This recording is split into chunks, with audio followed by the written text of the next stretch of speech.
Hey guys, welcome back. ये है channel पर। तो आप इस लड़की को जानते हो, नहीं जानते होंगे, लेकिन अभी जान जाओगे। ये है लारेब मलिक। ठीक है, अब इसको मैं क्यों बात कर रही हूँ, क्या बात कर रही हूँ, ये हम आगे चल के बात करते हैं। इसने किया है रजब भट्ट को एक्सपोज। हाँ जी, ये जो आप देख रहे हो ना, रजब अली करके है, reply to your story big fan ma'am. मतलब रजब भट्ट ने उसको स्टोरी पर रिप्लाई किया था बिग फैन मैम करके, और वो उसने क्या किया, स्क्रीनशॉट रख के लगा दिया और ये भी दिखा दिया कि उसने उसको ब्लॉक कर दिया है। और इसने नॉर्मल तरीके से नहीं बताया। अच्छा, नॉर्मल तरीके से नहीं, उसने बाकायदा शूट किया है, अपने पिक्चर्स लगाई है, और पहली दूसरी पिक्चर के बाद उसने तीसरी पिक्चर रजब भट्ट के मैसेज की लगाई है कि रजब भट्ट ने लिखा है बिग फैन मैम। और जो पांचवी पिक्चर है उसमें ये दिखाया है कि उसके बाद उसने रजब भट्ट को ब्लॉक कर दिया। ओए हुए भाई, कितना बड़ा काम किया है उसने। मतलब मुझे तो ये चीज़ की समझ में नहीं आ रही, इसमें एक्सपोज होने वाली बात क्या है, मैसेज करना। मतलब हम तो भाई ये रजब भट्ट का सबसे शरीफाना मैसेज समझ रहे हैं।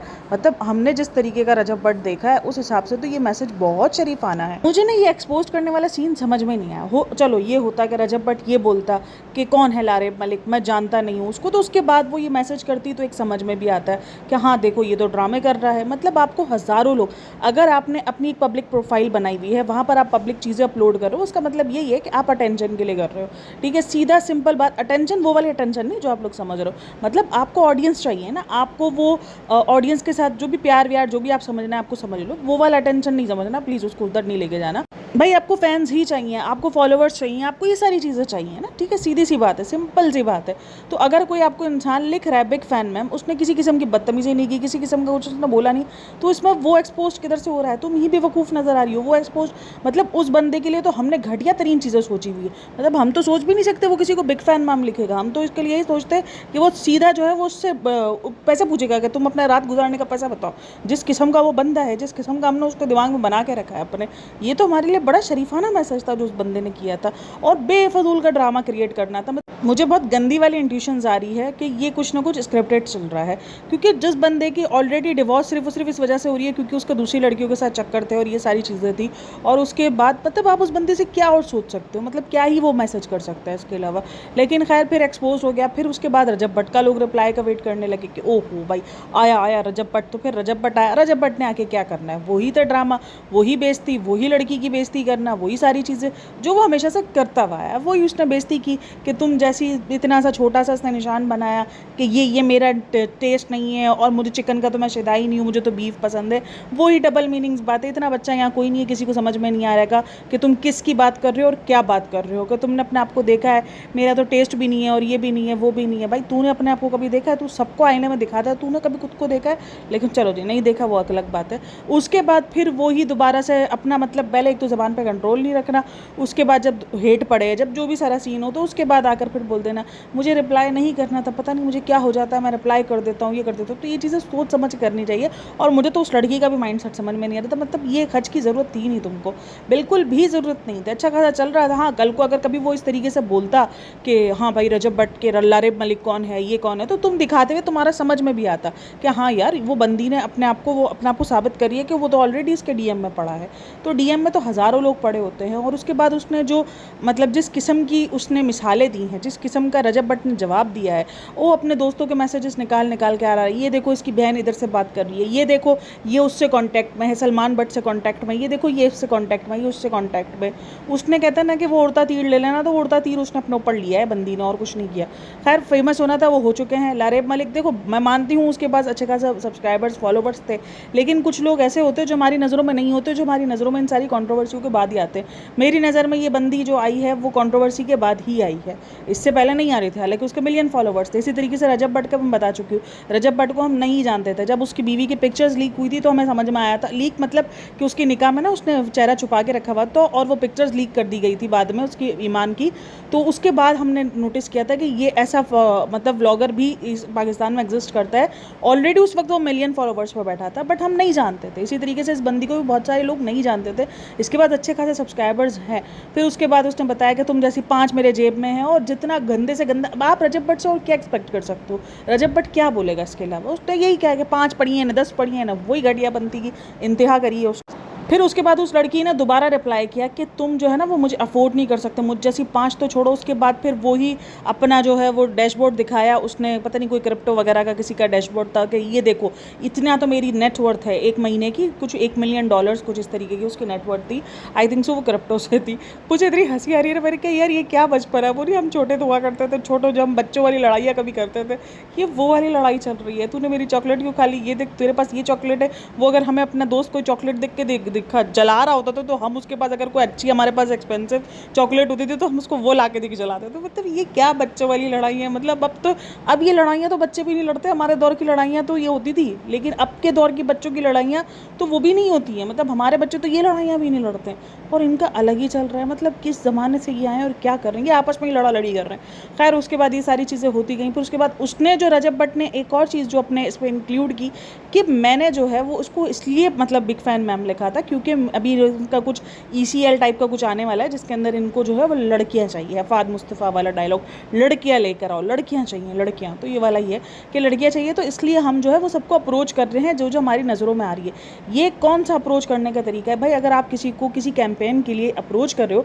तो आप सीधा सीधा मैसेज करोगे ना कि हेलो मुझे ये ऐसी ऐसी मेरी कैंपेन है, क्या आप इंटरेस्टेड हैं? अगर इंटरेस्टेड है तो रिप्लाई करिएगा। मतलब ऐसे करोगे ना। अगर आपको किसी को कैंपेन के लिए, अगर कोई कल को मतलब मेरे पास जब भी कोई ऐसे आते हैं स्पॉन्सरशिप्स वगैरह के लिए, तो वो मुझे आकर बिग फ़ैन मैम तो नहीं लिख रहे होते। वो मुझे आकर डायरेक्ट अपनी जो प्रोडक्ट है, जो भी अपना है, सब कुछ उसके बारे में बताते हैं और फिर मुझसे पूछते हैं अगर आप इंटरेस्टेड हैं तो हमारे DM का रिप्लाई ज़रूर देना। और अगर मुझे इंटरेस्ट होता है तो मैं रिप्लाई देती हूँ, वरना अदरवाइज़ मैं रिप्लाई नहीं देती। सिंपल तरीका यही होता है। ये कौन सा तरीका है कि बिग फ़ैन। और अच्छा, जहाँ रजब भट्ट की धुलाई हो रही हो वहाँ रजब भट्ट का जो एक्स साला है वो कैसे ना आए, ये कैसे पॉसिबल है? तो भाई किसी ने फॉलो किया हो या ना किया हो, लेकिन उस साले ने फ़ौरन जो है वो, मतलब ये गाली नहीं है भाई, वो साला लिटरली वो उसका साला होता है। तो ये जो शेख ऑन है उसने फ़ौरन उसको जाके फॉलो कर लिया। भाई दुश्मन का दुश्मन आपका दोस्त होता है। वो बिल्कुल शेख ऑन जो है वो उस चीज़ पर उतरता हुआ नज़र आता है। मतलब आप लोगों को इतनी सफाइयाँ देने की नीड क्यों पड़ रही है? चाहे वो रजब भट्ट हो, चाहे वो ये हो कि भाई मेरी वजह से घर नहीं टूट रहा, मेरी वजह से। इवन ये देख लो उसने रिप्लाई के अंदर उसके कमेंट सेक्शन में भी लिखा है, ये शेख ऑन का रिप्लाई है। सेकंड स्लाइड उसने पूछा ना कि आपकी कौन सी फेवरेट है, तो उसने बोला सेकंड स्लाइड।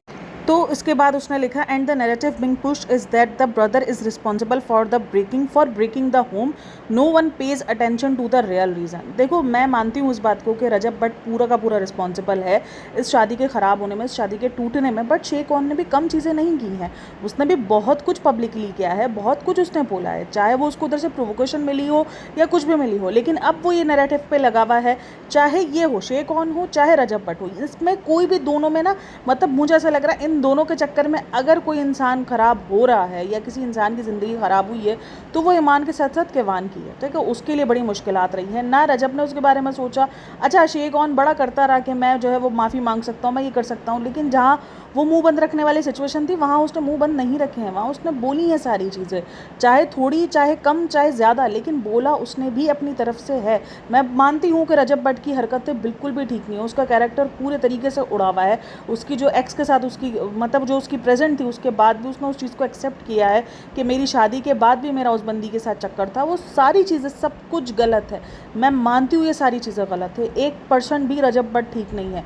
लेकिन इस चक्कर में शेख ऑन हमेशा अपना हाथ सेकने के लिए आ जाता है। वो कहते हैं ना कहीं कुछ हो रहा होता है, देखा ये नैरेटिव पुश कर रहे होते कि मैं उसका रिस्पॉन्सिबल हूँ। भाई तू मान या ना मान, तुझे भी अंदर पटा पता है कि तूने क्या किया और क्या नहीं किया। तो यहाँ पर कोई भी दूध का धुला नहीं है। सारे जो है एक ही थाली के चट्टे बट्टे हैं, किसी ने कम तो कोई ज़्यादा, लेकिन है सभी। जिसको जितना हाथ में आ रहा है उतना फेम ले रहा है, चाहे वो लारेब मलिक ही क्यों ना हो। लोगों को लग रहा है भाई लड़की है, और लोग उसको जो उसको लोग लिख भी रहे हैं ना थोड़ा उल्टा सीधा, तो लोग बोल रहे हैं अरे लड़की है इसमें इसकी क्या गलती है। इसकी गलती है कि उसको इस खर्च की ज़रूरत थी नहीं। मतलब तुम्हें हज़ारों लोग DM करते हैं तो तुम क्या हज़ारों लोग के स्क्रीनशॉट लगाना शुरू कर दो, और उसमें उसने क्या लिखा है, बिग फैन मैम ही तो लिखा है। मतलब हमें इससे ज़्यादा की उम्मीद थी रजब, बट आप हमारी उम्मीदों पर पूरा नहीं उतरे। सॉरी टू से, आप हमारी उम्मीदों पर पूरा बिल्कुल भी नहीं उतरे, क्योंकि हमें आपसे इतनी शराफतगिरी की उम्मीद तो बिल्कुल भी नहीं है कि आप किसी के DM में जाके लिखोगे बिग फैन मैम। ना मतलब ना, ये तो रजब भट्ट है ही नहीं। ये रजब भट्ट अपनी असली ID से आओ, ये रजब भट्ट नहीं है। खैर बहुत ही बेवकूफ़ाना हरकत थी जो दोनों की तरफ से की गई। और इसके बाद जिस तरीके का रजब भट्ट ने रिप्लाई किया, जिस तरीके की गंदगी रजब भट्ट ने मचाई उस लड़की को लेकर, वो भी कहीं से पॉइंट पे थी नहीं। भाई तुमको रिप्लाई करना चाहिए था ना, तुम उसका क्या रिप्लाई दे रहे हो कि मैं तो उसको अप्रोच कर रहा था। ये कौन सा अप्रोच करने का तरीका है बिग फैन मैम जाके लिखने का? फिर ये कौन सा अप्रोच? और अगर तुम एक्सपोज हो गए, उस लड़की ने तुम्हें बोल दिया, तो तुम रिप्लाई कर देते कि हाँ मैंने किया है उसको मैसेज, नहीं मेरी इतनी तो जो है वो क्या है, मेरी इतनी बुरी पसंद नहीं है, और उसको हाथ से इशारे से और बोल रहा है इतनी बुरी अगर तुम्हारी पसंद नहीं है और तुम्हारी पसंद बहुत आला दर्जे की, तो तुम उसके जो है वो डीएम में करने के लिए क्या गए थे? आम लेने के लिए गए थे? वो बाजी आम बेचती है, तुम उससे आम लेने के लिए गए थे कि बाजी 2 किलो आम दे दो मुझे? मतलब क्या करने के लिए गए थे तुम उसके डीएम में? अजीब किस्म की हरकतें। मतलब जितना गंदे से गंदा हो सकता है सोशल मीडिया को गंदा करो, सोशल मीडिया पर गंदगी मचाओ और व्यूज़ पाओ। कॉन्ट्रोवर्सीज से लोगों को लगता है रजब भट्ट से कॉन्ट्रोवर्सी पीछा नहीं छोड़ा सकती। वो रजब भट्ट खुद नहीं छोड़ता कॉन्ट्रोवर्सी का पीछा।